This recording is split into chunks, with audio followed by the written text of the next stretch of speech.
তার মানে আমার ডাউটটা ঠিক ছিল। সানির প্রবলেমটা বোধহয় সেটাই।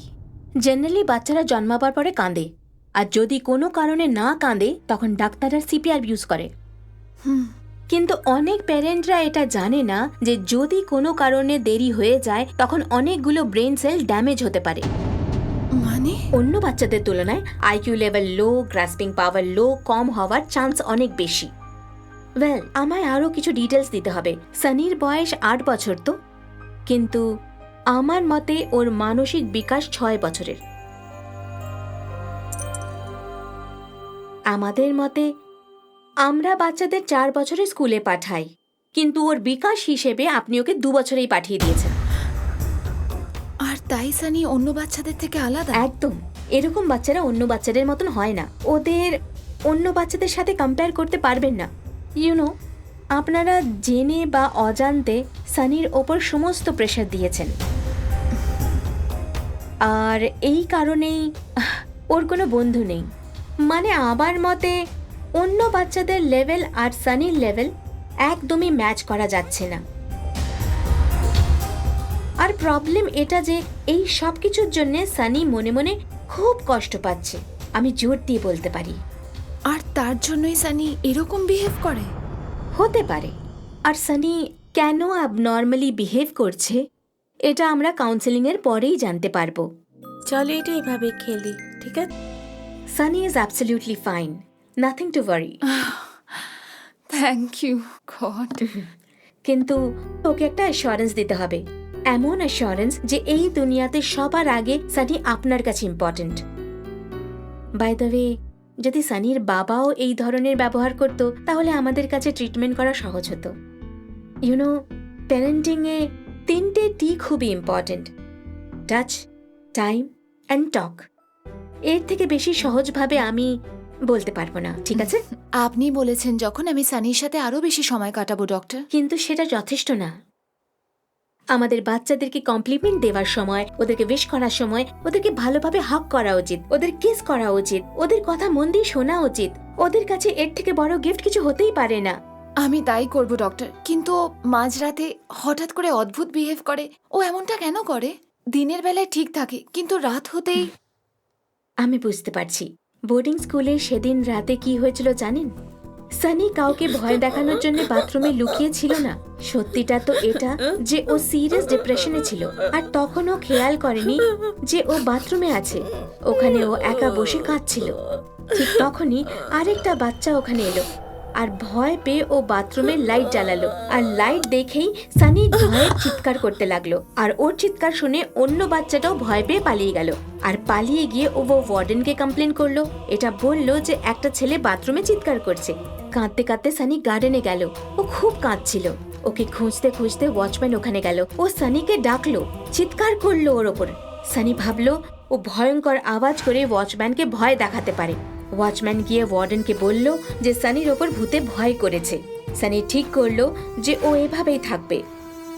আর যেটুকু সময় সানি ওখানে ছিল ওর খুব ভালো লেগেছে। The best moments in his life. Really? সানির কনফিডেন্স লেভেল নিয়ে তো কিছুই বলার নেই। যদি এই 3 দিন ওর জীবনে না আসতো তো I am very sorry to say this, Sunny হয়তো সুইসাইড করে ফেলতো। I know, I will explain to you. প্রথম দিন যখন সানি ভয় পেয়ে বাড়ি থেকে পালিয়ে ওর ঠাকুমার বাড়িতে গিয়ে উঠল, তখন ওকে কেউ লক্ষ্য করে দেখেনি। ওর কোনো কথা না ভেবে, ওকে না বলে আপনারা ওকে বোর্ডিং স্কুলে দিয়ে এসেছিলেন। নিজের বাড়ি থেকে সানির যদি সত্যিই পালাতে হতো তাহলে বোর্ডিং স্কুলে দেওয়ার পরে ওখান থেকে পালিয়ে বাড়ি আসতে পারত, কিন্তু ও এটা কখনোই করেনি। তো ও যদি এইসব বাড়িতে আসার জন্য না করে, এসব করলোই বা কেন? কারণ সানি কমপ্লিটলি ডিপ্রেসড। ওর কি করা উচিত, কি করা উচিত না, ও সেই অবস্থায় নেই যে ও সবকিছু বুঝতে পারবে। এটাকে আমরা সায়েন্টিফিক্যালি ADHD বলে থাকি। আপনি বুঝছেন তো? Attention deficient hyperactive disorder. যেই বাচ্চাদের এই সমস্যা থাকে সেই বাচ্চারা কখনোই টাইমে কাজ করতে পারে না। মানে টাইম ক্যালকুলেশন ওরা ভালো করে বুঝতে পারে না। আপনারা এই ব্যাপারে জানেন না, তাই বাচ্চাদের বকাঝকা করেন, চিৎকার করেন। সানির মধ্যে শুধু একটাই সমস্যা নেই, অ্যাটেনশন সিকিং বিহেভিয়ার থেকে এই সমস্ত প্রবলেম শুরু হয়েছে। মানে কেউ কখনো ওর খেয়াল রাখেনি ও কিভাবে সবার মনোযোগ সবসময় আকর্ষণ করবে। ও এই ব্যাপারে ভাবতে শুরু করে দিল। এরপরে যে লেভেলটা আসে সে হলো কন্ডাক্ট বিহেভিয়ার, কন্ডাক্ট ডিসঅর্ডার। আর এই লেভেলে বাচ্চাদের বিহেভিয়ার খুবই সেন্সিটিভ, খুবই ডেঞ্জারাস হয়। ও ফার্স্ট লেভেলে এটা বলে দিল যে ও দিয়া দিদিকে দেখতে পায় আর ও সব সময় ওর পাশাপাশি থাকে। কিন্তু দিয়া কোথা থেকে এলো? দিয়া কে? বলছি, মানে আমি যখন ওকে হিপনোটাইজ করলাম তখন দিয়ার সম্বন্ধে ও আমায় কিছু কথা বলল। দেখুন, আমাদের সানির সাথে খুবই বুঝে শুনে চলতে হবে। আমরা যদি সানিকে ভালোভাবে থেরাপি না দিই তাহলে পরিস্থিতি খুবই খারাপ হতে পারে। হাই সানি, এসো এসো বাবু। গুড বয়, কেমন আছো? এই, এটা কি? আমার সাথে ম্যাজিক ট্রিক্স করছো? হ্যাঁ, দেখাও, ওই হাতটা দেখাও। এবার ওদিকটা আবার ঘোরাও। ওয়াও, কি দারুণ! You like it? হ্যাঁ, এরকম ম্যাজিক ট্রিক্স আমার কাছেও অনেক আছে। এসো বসো। এই ফটোটা দেখেছো তুমি? এভাবে এটাকে সেট করতে হবে। ওকে, চলো করো। Good boy. সিদ্ধু, ও সিদ্ধু, কোথায় চলে গেল? কোথায় গেল সিদ্ধু? সিদ্ধু,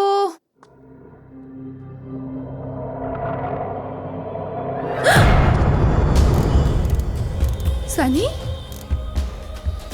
ওই ওপরে কি করছো বাবু? এমনি বসে আছি মা। সিদ্ধুকে কোথাও দেখেছো?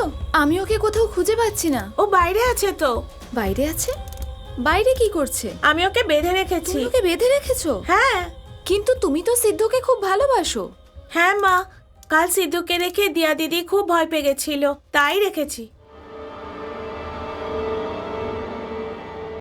কিন্তু মাঝরাতে সানি হঠাৎ করে অদ্ভুত ব্যবহার করতে থাকে। দিনের বেলায় ভালো থাকে, কিন্তু জানি না রাত্রে কি হয়ে যায়।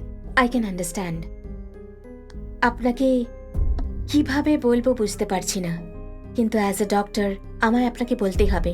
আমার বিশ্বাস যে একজন মা হয়ে আপনি বুঝতে পারবেন, তাই বলছি। প্লিজ আমায় বলুন ডক্টর। সানি আপনার সাথে যা কিছু করছে সবই অ্যাক্টিং। হোয়াট? It's impossible. আমরা ছোটবেলায় স্কুল বাঙ্ক করার জন্যে যে জ্বরের, পেট ব্যথার নানান অজুহাত দিতাম, এখন সব কিছুই পুরনো হয়ে গেছে। এখনকার বাচ্চারা খুবই অ্যাডভান্সড। ওয়েল, সানি ফ্রি টাইমে কি করে আপনার কোনো আইডিয়া আছে? TV, video game. আমি জানি আপনি অবজার্ভ করেননি। এই 4টে সেশনে আমায় সানি যা বলেছে তাতে একটা ইম্পর্টেন্ট ব্যাপার হলো হরর মুভিজ। 4th সেশনে আমি যখন ওকে হিপনোটাইজ করলাম তখন সানি আমার সাথে অনেক রকম এক্সাইটিং কথা শেয়ার করেছে। সানি টিভিতে সিনেমা দেখতো, তাও আবার ও শুধুমাত্র ভূতের সিনেমায় দেখতো।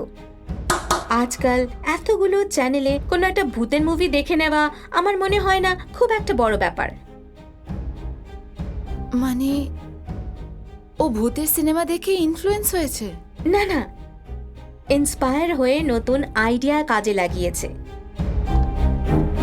ও দিয়াকে নিয়ে যেই গল্পটা বানিয়েছে ওটা হলিউড ফিল্মের গল্প। যদি এই গল্পটা আজকের পর থেকে রোজ রোজ এভাবেই চলতে থাকে তাহলে ভয়ঙ্কর আকার নিতে পারে। মানে সেশনে দিয়ার ব্যাপারে অনেক কিছু জানা গেছে। দিয়া আপনার এলাকার একটি পাগল মেয়ে, but she is perfectly alright. Yes, ওই মেয়েটার বহু আগে একবার অ্যাপেন্ডিক্সের অপারেশন হয়েছিল। দিয়ার যখন পেটে ব্যথা হতো তখন ওর মা বাবা দুজনেই নিজেদের ঝগড়া ভুলে ওর সাথে থাকতো, যখন অপারেশন হয়ে গেল আর ওর বাড়ি ফেরার পরে ওদের দুজনের ঝগড়া আবার শুরু হয়ে গেল। দিয়া প্রায় সময় ওদেরকে মেলাবার জন্যে প্রায়ই পেট ব্যথার নাটক করে থাকত। দিয়ার পেরেন্টসের ঝগড়া আর ওদের প্রবলেম কাউন্সেলিং এর পরে ঠিক হয়ে গেল। দিয়ার মনে হলো ওর এই নাটকের জন্য মা বাবার ঝগড়া শেষ হলো। আজ দিয়া খুবই খুশি। তো সানি যা দেখতে পায় ওটা দিয়ার নাম বলতেই আপনার সবাই ভয় পেয়ে গিয়ে সানির প্রতি মনোযোগ দেবেন, কনসেন্ট্রেট করবেন, এটাই সানি মনে ভেবে নিয়েছিল। আর তারপরও ঠিক করলো যে দিয়ার গল্পটা চালিয়ে যাবে। এখন আমাদের কাছে মাত্র দুটোই অপশন আছে। দিয়াকে পুরোপুরিভাবে সানি ওর মাথা থেকে বরাবরের জন্য বের করে দিক, আর না হলে ওকে সেটা স্বীকার করতে হবে যে ও আমাদের সবাইকে বারবার মিথ্যে বলেছে, আর নিজের ভুলটাও স্বীকার করুক। সানি যে গল্পটা বলেছে আমাদেরও সেই গল্পের অংশ হতে হবে, আর ঠিক ওরই মতন আমাদেরও ওর গল্পে অভিনয় করতে হবে। কিন্তু আমাদের এসবে ভয় পাওয়ার কোনো দরকার নেই। I am really sorry. আমার আর কোনো ভয় নেই রাকেশ।